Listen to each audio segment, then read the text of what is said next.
Here, in the Great Lakes, there be monsters. And why not? The Great Lakes have all the ingredients necessary for a classic sea monster tale. Colossal size, tall ships with fearless captains fighting epic battles, and storms which seem concocted by Poseidon himself. All we need now is a splash of the paranormal to bring it all together. But, as it turns out in the Great Lakes, if you ask for a splash, you get a seiche. Hello, and welcome, my freshwater friends, to episode 32 of the About the Water podcast, an exploration of high strangeness on and around the Great Lakes. Today we march across the recently founded state of Ohio. Here, we'll keep a weathered eye on the horizon, for here there be monsters about the water.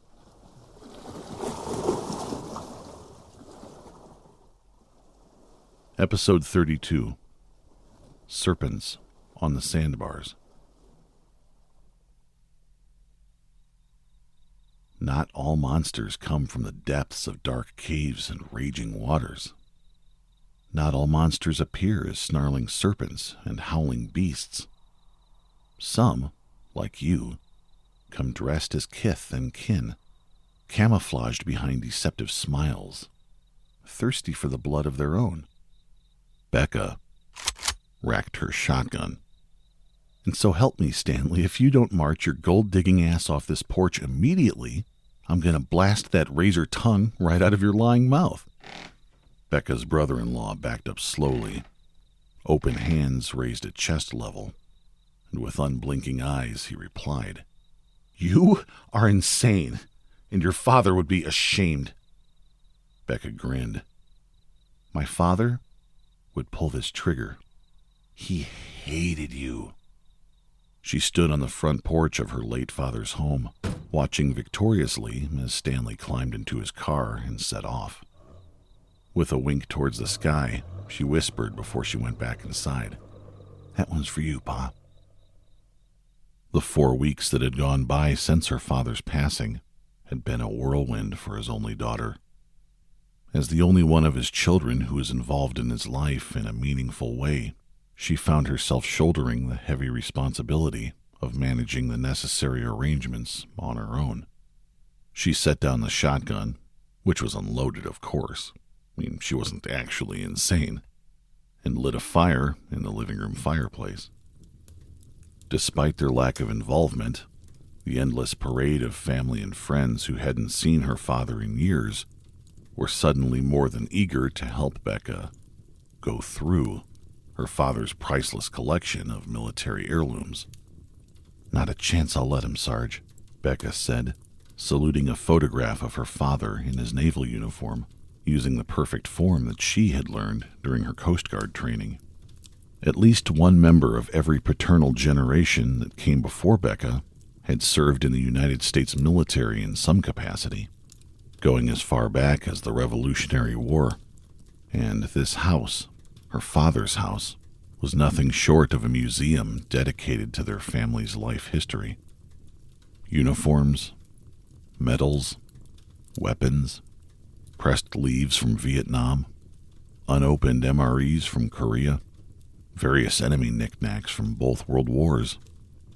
But Becca's favorites amongst all the treasures, by far, were the journals of her great-great-great-great-grandfather, who had served as an Ohio civilian soldier during the War of 1812.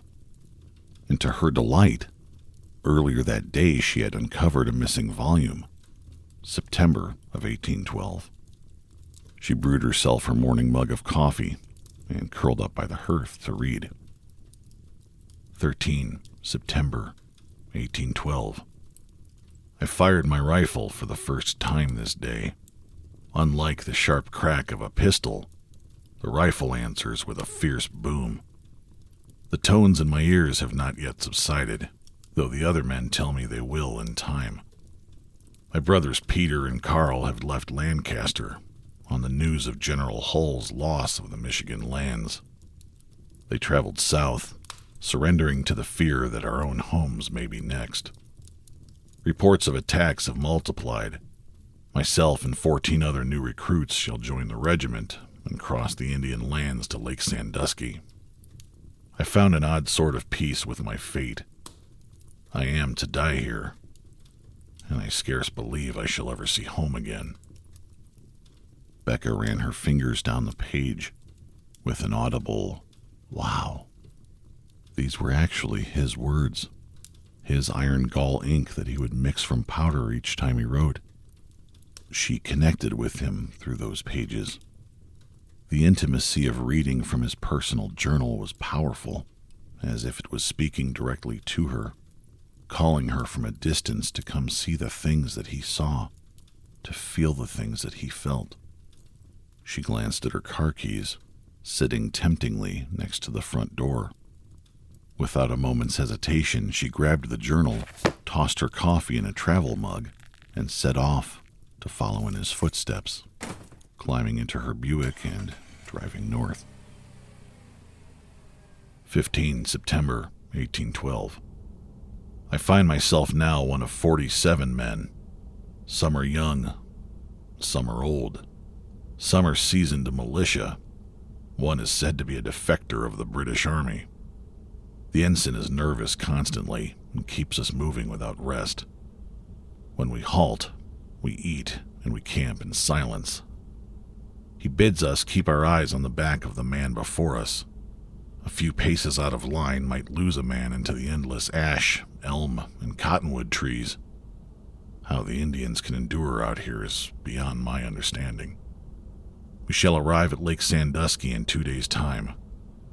Unless we do not. With Becca's home of Tifton, Ohio, now 45 minutes south of her taillights, she found herself beating the company there, as she overlooked Lake Sandusky. Lake Sandusky wasn't a place you could find on Google Maps if you wanted to. It was a place lost to time, anglicized over time, and now known to the thousands of residents and millions of visitors to the area as Sandusky Bay. Becca kicked off her shoes, connecting with the ground, his ground. As she read his 200-year-old words, the buildings and traffic seemed to dissolve, disappearing from her senses, while the words on the written page came alive. She could smell the warm, comforting sweetness of the evening's campfire. She could taste the decadence of thick black tea, provided by some generous settlers to complement the men's hardtack and salt pork rations. She could hear the timeless rhythm of the waves, drowning out the terrified wails of the British as they were disemboweled and consumed by the hundreds, being dragged to their watery demise by snarling and howling lake monsters. "Wait, what?" Becca said, nervously holding the journal at a distance as she read the entry again. 18 September 1812. The British in the Michigan Territory are close enough that a cannonball might strike our shore, and tomorrow we shall draw nearer still. With the arrival of rowboats, we shall be sent off to the Marblehead Peninsula in the morning. I do not speak of this to any, but I hear monsters by night. Their roaring sounds like distant thunder, low and steady. It comes from the east, far across the lake. It is rhythmic, smooth, and predictable, and it follows the screams of men by the hundreds. Some of the other soldiers cover their ears at night, and yet no man speaks of it. I fix my mind upon the rhythm of the waves. They sometimes drown out the terrified wails of the poor wretches. They scream as if their insides are being torn away. Their cries fade and echo as they're dragged to the bottom of Lake Erie by the score. Becca had gasped herself into a state of hyperventilation. In all of her family's history, through all of the war stories, spoken and written, She had never heard anything like this. Her heart was racing. She was nervous. Looking across the bay, she knew that she had to go with him to the other side.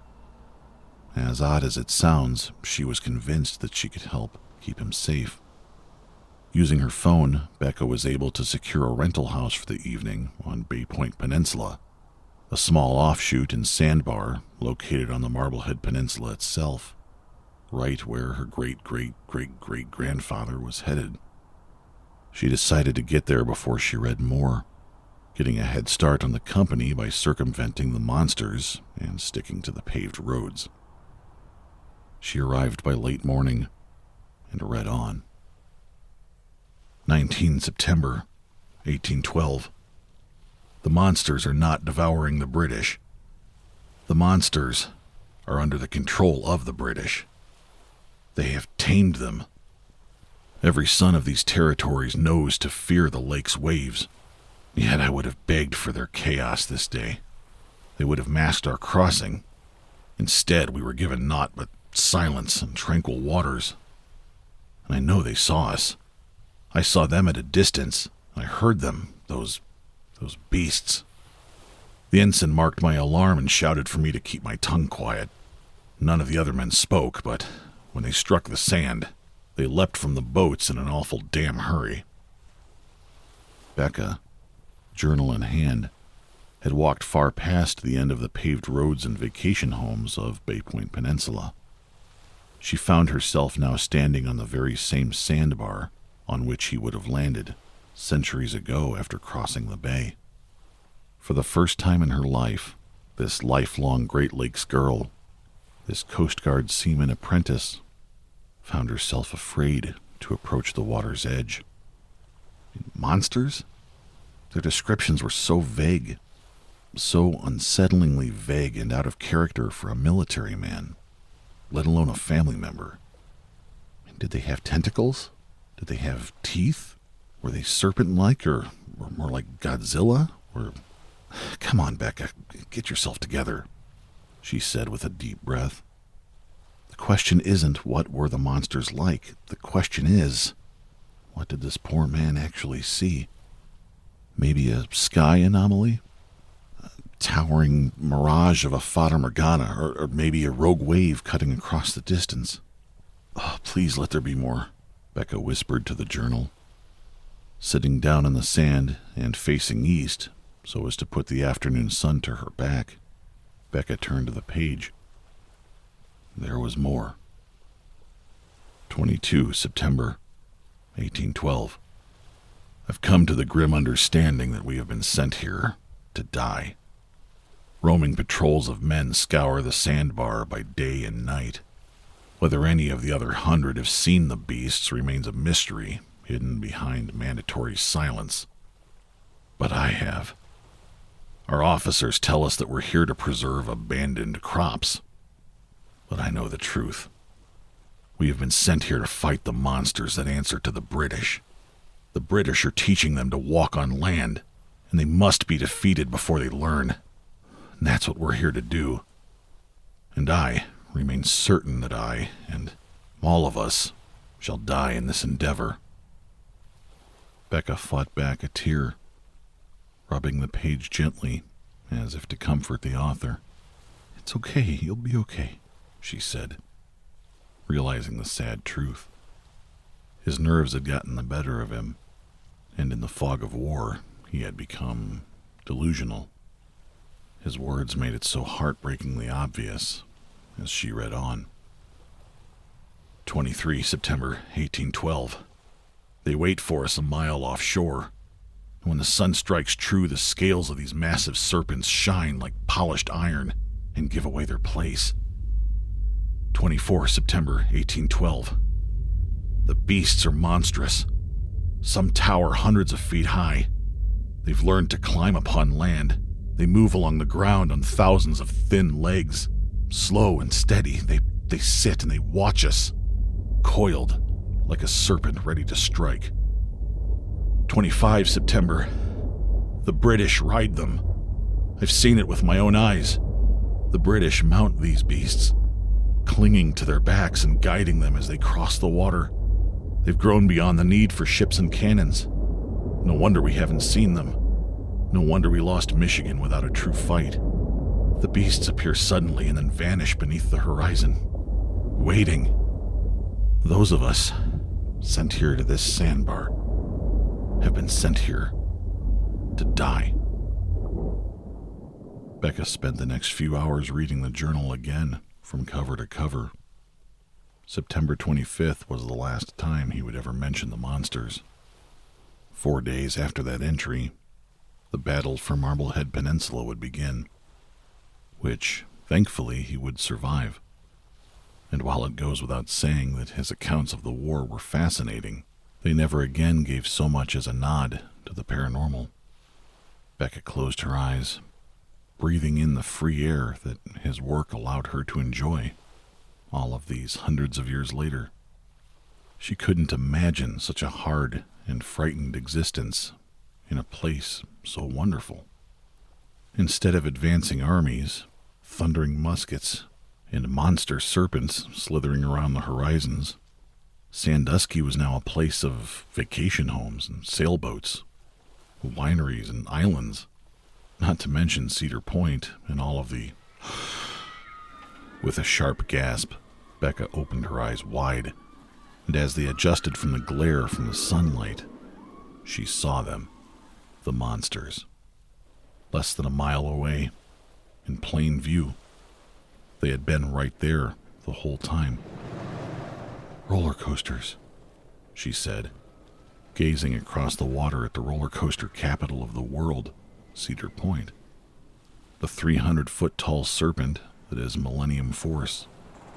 The million-legged beast they call Steel Vengeance. The twisting and snarling raptor. The treacherous and patiently waiting coils of Gemini. Lake monsters, each one of them, ridden by an army of the mad from far-off territories, each one trying to conquer the water, the land, and the sky. The sights, the sounds, he described them perfectly. Exactly where he said they would be. Exactly what he said they would be. He wasn't delusional. Becca was thrilled. And they were roller coasters. Nothing more. "Wait," Becca said. "That's impossible." Becca has done an exhaustive amount of research on everything from reptiles to rogue waves. She combed through detailed history of Cedar Point and its various roller coasters over time through the 19th and 20th centuries. She made several visits back to that sandbar, and to this day, all of her efforts have led to one conclusion. This brave Ohio infantryman got his first glimpse of a roller coaster during his patrols in the War of 1812. 80 years before, Lake Erie would build its first.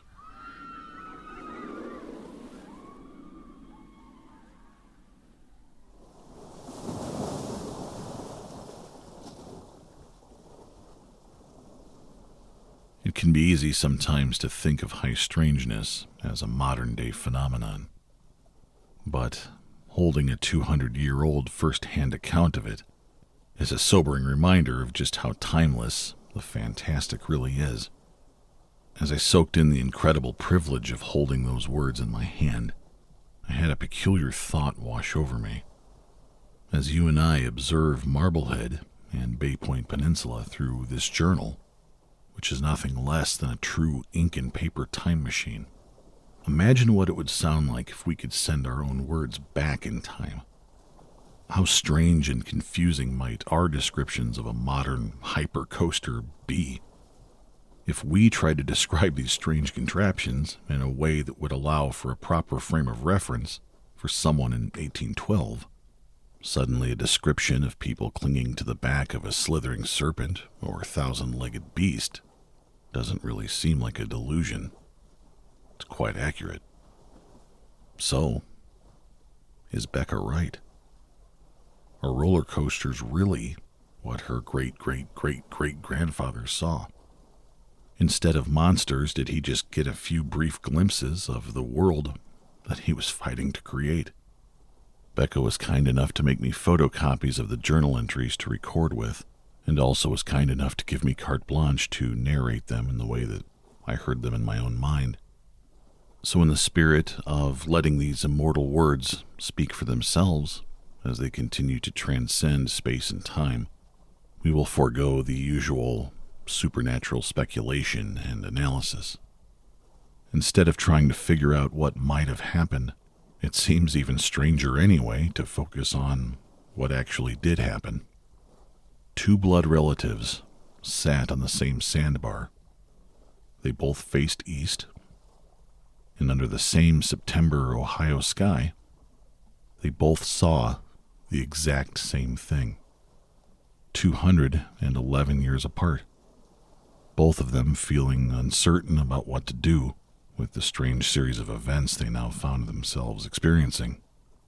Both of them carrying a desire to share their experience with others.